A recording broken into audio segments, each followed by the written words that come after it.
Bien, continuamos ya aquí en la segunda parte. Vamos a continuar. Entonces, aquí nos encontraríamos luego con lo que es la parte de un diodo Zener. Este diodo Zener es el que va a mantener el voltaje en esta sección con un flujo constante.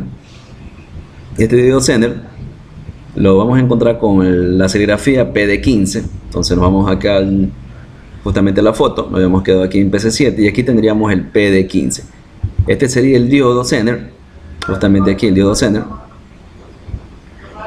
donde un sector del diodo, es decir, el ánodo, iría a tierra y el cátodo del diodo trasladaría los 19 voltios con un flujo constante hasta el condensador, hasta donde encontramos con un condensador con la serigrafía PC8. Entonces, en la misma foto vamos a dirigirnos hasta PC8, lo tenemos aquí, PC8. Justamente aquí tenemos PC8.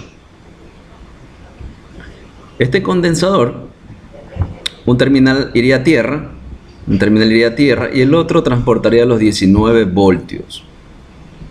¿Sí? Entonces un condensador, un sector del condensador iría a tierra y el otro sector trasladaría los 19.5 voltios.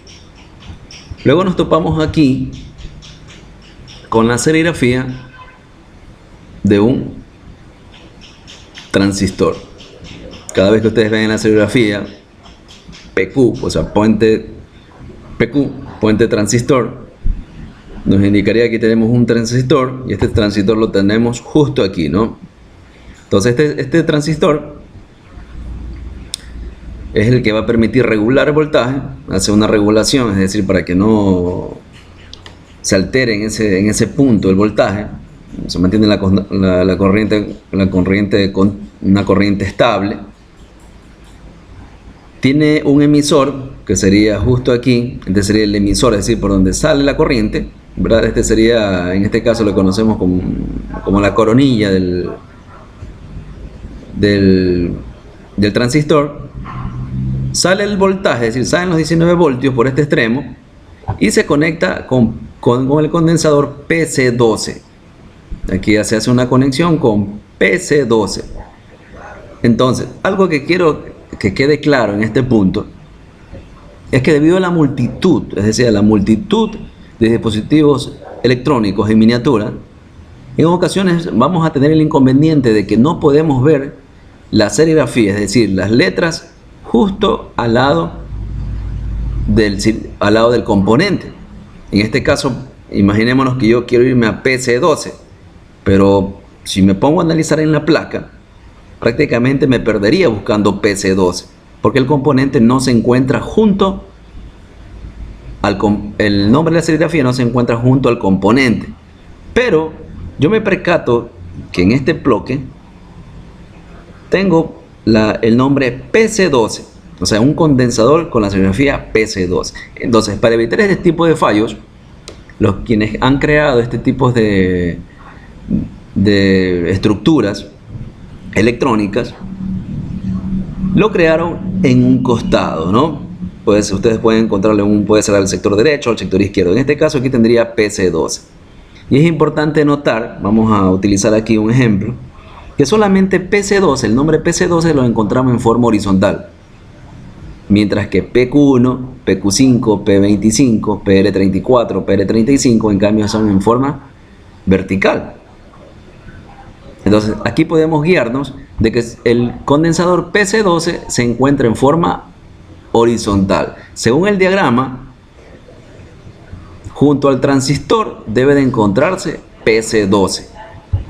Entonces, como aquí tengo el transistor, entonces el único componente cercano al transistor sería este de aquí.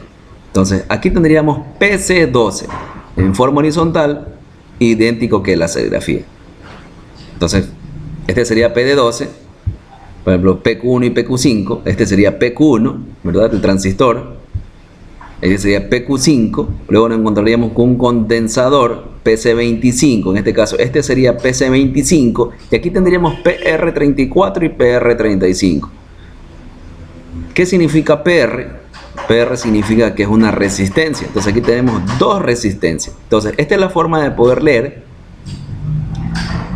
una serigrafía o de encontrar los nombres en la serigrafía cuando tengamos inconvenientes de que el nombre no aparezca junto al componente. Sí, totalmente explicado ahí. Bien, entonces PC12, conocemos que PC12, un sector, es decir, un lado del condensador iría a tierra y el otro lado transportaría el voltaje respectivo. Bien, luego tendremos aquí una resistencia y luego nos toparíamos aquí también nuevamente con un circuito o con un circuito un transistor. Pero en esta placa, para poder hacer la lectura respectiva de este bloque, tenemos que girar la placa, ya que el restante, es decir, el restante de la serigrafía se encuentra en la parte posterior de la placa. Es decir, que la parte frontal de la placa, el sistema de carga, culmina aquí y el restante estaría en la parte posterior de la placa. Bien, con eso hemos concluido el segundo video y regresamos con la lectura a continuación de la tercera parte aquí en el curso de reparación de mainboard totalmente en español.